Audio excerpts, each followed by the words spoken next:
अगर आपने हमारा चैनल सब्सक्राइब नहीं किया हुआ तो अभी हमारे चैनल को सब्सक्राइब करें और साथ मौजूद बेल आइकन को भी क्लिक करें ताकि हमारी आइंदा वीडियोस का नोटिफिकेशन आपको मिलता रहे। कश्मीर के जंगल में टुनटुनी चिड़िया अपने 2 बच्चों के साथ रहती थी। कई महीने पहले उसके पति कालू कौवे की मौत एक बीमारी के कारण हो चुकी थी। कालू कौवा गुब्बारे बेचा करता था। जंगल में बारिश का मौसम शुरू हो चुका था। हे भगवान, 2 दिनों से मूसलाधार बारिश हो रही है जंगल में। घर का सारा राशन भी खत्म हो गया। मेरे बच्चे भूखे हैं। अगर आज भी अपने बच्चों को भोजन नहीं दे पाई तो मेरे बच्चे भूख से तड़प तड़प कर मर जाएंगे। चाहे कुछ भी हो जाए, मुझे कहीं न कहीं से भोजन का जुगाड़ तो करना ही होगा। टुनटुनी हरिया तोता के घर भोजन मांगने के लिए जाती है। तब तक आप लोग कमेंट में बताएं 49 - 9 कितने होते हैं।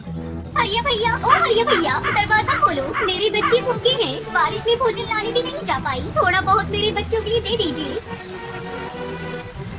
मैं तुम्हें भोजन कहाँ से दूं टुनटुनी? मैं भी तो बारिश की वजह से ही 2 दिनों से घर पर बैठा हूँ। घर में पड़े पड़े मेरे सारे मिट्टी के बर्तन खराब हो रहे हैं। अगर तुम्हें भोजन चाहिए तो मेरे इन बर्तनों को बेच दो और फिर मैं जो पैसे दूंगा और उससे तुम अपने बच्चों के लिए भोजन खरीद लेना। लेकिन हरिया भैया, चारों तरफ पानी भरा हुआ है। मैं बर्तनों को बेचने कैसे जाऊंगी? तुम अपने घर जाओ। अगर तुम मिट्टी के बर्तन बेचने नहीं जाओगी तो वैसे भी तुम्हारे बच्चे भूख से तड़प तड़प कर मर जाएंगे। मेरी मानो तो बारिश की चिंता मत करो, अपने बच्चों की चिंता करो और इन मिट्टी के बर्तनों को बेचने चली जाओ। बारिश का मौसम है, मिट्टी के बर्तन हाथों हाथ बिक जाएंगे। ठीक है हरिया भैया, आप कहते हैं तो मैं बर्तन बेचने चली जाती हूँ। टुनटुनी मिट्टी के बर्तन लेकर बारिश में बेचने के लिए निकल जाती है। मिट्टी के बर्तन ले लो, मिट्टी के बर्तन, सस्ते अच्छे बर्तन ले लो, मिट्टी के बर्तन ले लो। टुनटुनी की आवाज सुनकर सुंदरी कौवी अपनी खिड़की से टुनटुनी को आवाज लगाती है। अरे वाह, इस बारिश में तो मिट्टी के बर्तनों में खाना खाने में मजा आ जाएगा। अरे बर्तन वाली, इधर तो लेकर आइए बर्तन, पक्के तो है ना? हाँ हाँ बहन जी, ये मिट्टी के बर्तन बहुत ही मजबूत है। देख लो बुरी, बारिश में भी कैसे टिके हैं। आप एक बार खरीद कर तो देखिए। इस बारिश में मिट्टी के बर्तनों में खाना खाने से सेहत बनी रहती है। शाम तक टुनटुनी चिड़िया सारे बर्तन बेच देती है और सारे पैसे ले जाकर हरिया तोता को दे देती है। अरे वाह, तूने तो बहुत ही जल्दी सारे बर्तन बेच दिए। ये लो पैसे और ये 2 मिट्टी के बर्तन भी रख लो। तुम अपने बच्चों को इसमें खाना खिला देना। टुनटुनी पैसे और बर्तन लेकर वहाँ से चली जाती है और रास्ते में से अपने बच्चों के थोड़े भुट्टे के दाने ले लेती है। जब वो घर पहुँचती है तो उसका घर तो वहाँ था ही नहीं। तेज बारिश में उसका घर टूटकर बह चुका था। दोनों बच्चे पास के पेड़ पर बैठकर रो रहे थे। मम्मा, अपना घर बारिश में टूटकर बह गया।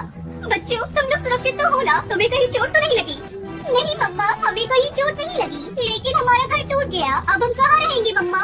अभी तुम लोग घर की चिंता मत करो। ये लो कुछ भुट्टे के दाने हैं, इसे खाकर अपनी भूख मिटाओ। तभी वहाँ से एक परी गुजर रही होती है। वो उस बेसहारा माँ को देखकर रुक जाती है। क्या हुआ चिड़िया रानी, तुम उदास क्यों हो? परी माँ, मेरा नाम टुनटुनी है और ये मेरे बच्चे हैं। बारिश में हमारा घर टूट गया है। अब हम बेसहारा हैं, खाने को भी नहीं है। उस बेसहारा माँ की बातें सुनकर परी अपनी जादुई छड़ी से उन्हें जादुई मिट्टी फल के बीज देती है। टुनटुनी इस जादुई मिट्टी में उन बीजों को दबा देती है। 2 दिनों बाद जब बारिश रुकती है तब वो अगले दिन अपने बच्चों के साथ उस जादुई बीज को जहाँ दबाए थे उसे देखने के लिए जाते हैं तो देखकर आश्चर्यचकित रह जाते हैं। वहाँ पर सभी तरह के फल लगे हुए थे और उसी पेड़ की एक डाल पर मिट्टी के घर भी था। ये देखकर टुनटुनी उसके बच्चे बहुत खुश हो जाते हैं। तभी टुनटुनी की बेटी पिंकी कहती है, मम्मा मम्मा, वो देखो, हमारे फलों के पेड़ पर घर भी है। हाँ बेटा, मैं भी देख रही हूँ। चलो पास जाकर देखते हैं। वो खुशी खुशी उस जादू मिट्टी के घर में रहने लगते हैं। उनके पास अब ना तो भोजन की कमी थी और ना ही रहने की दिक्कत थी। वो सब अपनी जिंदगी हंसी खुशी बिताने लगी। किसी जंगल में टुनटुनी चिड़िया अपनी मम्मी पापा के साथ रहा करती थी। उसे गाना गाना बहुत ही पसंद था, इसलिए वो अपनी पढ़ाई के बाद जो समय मिलता उसमें गाना सीखा करती थी। तू नहीं तो ये रुत, ये हवा, क्या करूं क्या करूं? तू नहीं तो ये रुत, ये हवा, क्या करूं? दूर तुझे से मेरे ही बता, क्या करूं क्या करूं? सुना सुना है जहां, अब जाऊं मैं कहां? बस इतना मुझे बदला जा। भीगा भीगा समा ऐसे में रुका, मेरा दिल पुकारे। एक दिन जब अपनी सिंगिंग क्लास से घर आई तो वो अपनी माँ टोनी से कहती है, अरे अम्मा, मैंने सिंगिंग पूरी सीख ली है। मैं जल्दी अपने सिंगिंग एकेडमी खोलूंगी जहाँ मैं गरीब बच्चों को बिल्कुल कम फीस में सिंगिंग सिखाऊंगी। टुनटुनी, अब ये सिंगिंग विंगिंग बहुत हो गया। तुझे सिंगिंग बहुत पसंद थी ना, इसलिए मैंने तुझे आज तक सिंगिंग सीखने से मना नहीं किया। लेकिन अब तू बड़ी हो गई है, कुछ ही दिनों बाद तेरी शादी हो जाएगी। फिर तू अपने ससुराल में जाकर सिंगिंग एकेडमी खोलते रहना। तब तक आप लोग कमेंट में बताएं 76 - 67 कितने होते हैं। नहीं माँ, मैं अभी शादी नहीं करूँगी। मुझे शादी नहीं करनी।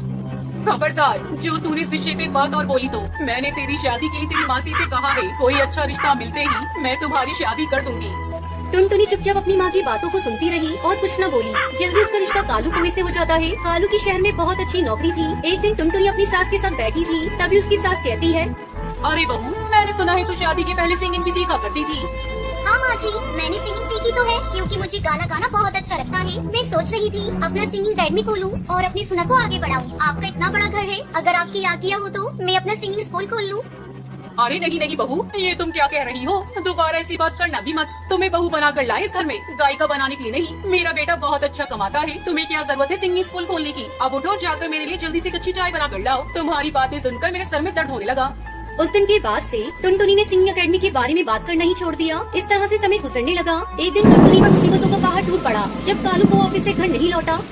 माँ जी, बहुत देर हो गई, अभी तक ये ऑफिस से घर नहीं आए। मेरा जी बहुत घबरा रहा है, कहीं कोई अनहोनी ना हो गई हो इनके साथ। आप जल्दी जाकर पता करके आइए ना माँ जी। बहू तो बेकार में जरा सी बात पर परेशान हो जाती है। आ जाएगा कालू, कहीं किसी काम में बिजी हो गया होगा, थोड़ा इंतजार कर ले। इस तरह पूरी रात गुजर जाती है पर कालू घर नहीं लौटता। माँ जी, अब तो आपको इन्हें देखने जाना ही होगा। ठीक है बहू, मैं अभी जाती हूँ, तू हौसला रख।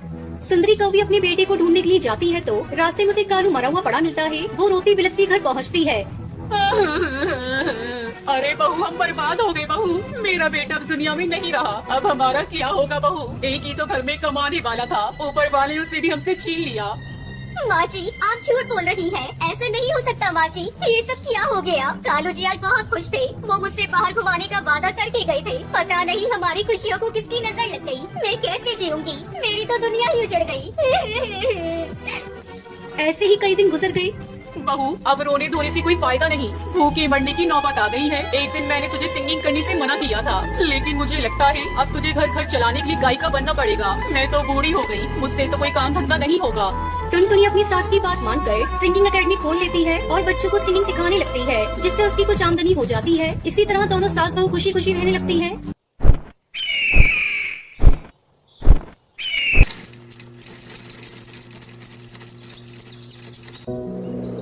हिमाचल के जंगल में कालू कौवा अपनी पत्नी टूनी चिड़िया के साथ रहता था। उसकी बेटी का नाम टुनटुनी था। कालू कौवा एक दर्जी था। जंगल के सभी पक्षी अपने कपड़े कालू से ही सिलवाया करते थे। एक दिन टुनटुनी अपनी सहेली रानी चिड़िया और हरी तोती के साथ खेल रही थी। तभी रानी चिड़िया कहती है, अरे टुनटुनी, तुमने सुना? सेठ जी के बेटे का कल जन्मदिन है। उन्होंने जंगल के सभी पक्षियों को बुलाया है। मैं अपनी मम्मी पापा के साथ जाऊंगी, तू भी जाएगी? बहुत मजा आएगा। अरे ये क्या जाएगी, ये तो गरीब है, इसके पास सुंदर ड्रेस भी नहीं है जिसे पहनकर ये सेठ जी के घर जाएगी। तुझे पता है मेरे पापा मेरे लिए एक नई ड्रेस लेकर आए हैं, मैं उसे ही पहनकर सेठ जी के घर जाऊंगी। अरे हरी तोती, तू ऐसे मत बोल, टुनटुनी को बुरा लगेगा। तब तक आप लोग कमेंट में बताएं 79 into 5 कितने होते हैं। बुरा लगता है तो लगे, मैंने कुछ गलत नहीं कहा। ये गरीब है, इसके पास ढंग के कपड़े भी नहीं है। अच्छा अब मैं चलती हूँ। मेरे माँ बाप गरीब है तो इसमें मेरी क्या गलती है? आज से पहले तोती बहन ने कभी मुझसे इस तरह बात नहीं की। पता नहीं आज उसे क्या हो गया। मेरे मम्मी पापा गरीब है तो क्या हुआ? वो मुझसे बहुत प्यार करते हैं। जाने दे टुनटुनी, हरी तोती तो पागल है, उसके मुंह में जो आता है वो बोल देती है। अब तू अपने घर जा, मैं भी अपने घर जाती हूँ, बहुत देर हो गई है खेलते खेलते। टुनटुनी अपने घर जाती है और अपनी माँ टूनी से कहती है, मम्मी, कल सेठ जी की बेटी का जन्मदिन है, हम लोग उपहार में क्या लेकर जाएंगे? क्या बताऊँ बेटा, हमारे पास तो इतने पैसे भी नहीं है कि मैं एक अच्छा सा उपहार खरीद सकूँ। कोई बात नहीं माँ, ये रेशमी कपड़े यहाँ पड़े हुए हैं। मैं सेठ जी की बेटी के लिए इनसे एक सुंदर सा ड्रेस सिल देती हूँ। हाँ टुनटुनी बेटा, ये ठीक रहेगा, तुम अभी से ही ड्रेस सिलना शुरू कर दो, रात भर में ड्रेस सिलकर तैयार हो जाएगा। अगले दिन टुनटुनी अपने माँ बाप के साथ सेठ के घर जाती है। टुनटुनी बेटा, हम लोग गरीब हैं, शायद हमें देखकर सेठ जी बुरा न मान जाए। ऐसा करो, तुम ये उपहार लेकर खुद ही अंदर चली जाओ, हम लोग यहीं घर के बाहर खड़े हैं। ठीक है पापा, मैं अभी उपहार देकर आती हूँ, आप लोग यहीं रहना। टुनटुनी घर के अंदर जाती है। अरे बाप रे, यहाँ तो बहुत सारे पक्षी हैं। मैं यही दरवाजे के पास खड़ी हो जाती हूँ। जब सेठ जी की बेटी इधर से गुजरेंगे तो मैं उन्हें उपहार दे दूंगी। टुनटुनी को खड़ी खड़ी बहुत देर हो जाती है। अचानक एक पक्षी उसे पकड़कर सेठ के पास ले जाता है। सेठ जी, ये चोर है, चोरी करके भाग रही थी। नहीं नहीं सेठ जी, मैंने कोई चोरी नहीं की। मैं कालू दर्जी की बेटी हूँ। दरवाजे पे खड़ी होकर आपकी बेटी के आने का इंतजार कर रही थी, तभी इन्होंने मुझे पकड़ लिया। मैंने कोई चोरी नहीं की है। तो ये तुम्हारे हाथ में क्या है? सेठ जी, ये मैं आपकी बेटी को उपहार में देने के लिए अपने हाथों से सिल के ड्रेस लेकर आई थी। टुनटुनी सेठ को वो ड्रेस देती है। वाह, ये ड्रेस तो बहुत सुंदर है, मैं तुम्हारे माता पिता से मिलना चाहता हूँ। टुनटुनी चिड़िया माता पिता को बुलाकर सेठ के पास लाती है। कालू दर्जी, मुझे तुम्हारी बेटी की ये सिली हुई ड्रेस बहुत पसंद आई है। आज से हमारे घर के सारे कपड़े तुम्हारी बेटी ही सिला करेगी। मैं तुम्हें सिलाई के अच्छे पैसे दूंगा। इस तरह उनके परिवार को सिलाई के अच्छे पैसे मिलते हैं और उनकी गरीबी दूर हो जाती है और टुनटुनी अपने माँ बाप के साथ खुशी खुशी रहने लगती है। मार दो, क्योंकि फर्क नहीं पड़ता। सही बता रहा हूँ, फर्क नहीं पड़ता, बस लाइक मार दो। और अगर तुम लोग नए हो तो सब्सक्राइब करो। वो जो लाल वाला बटन है उस पर कुछ भी फेंक के मारो, ये माइक फेंक के मारो, ये कैमरा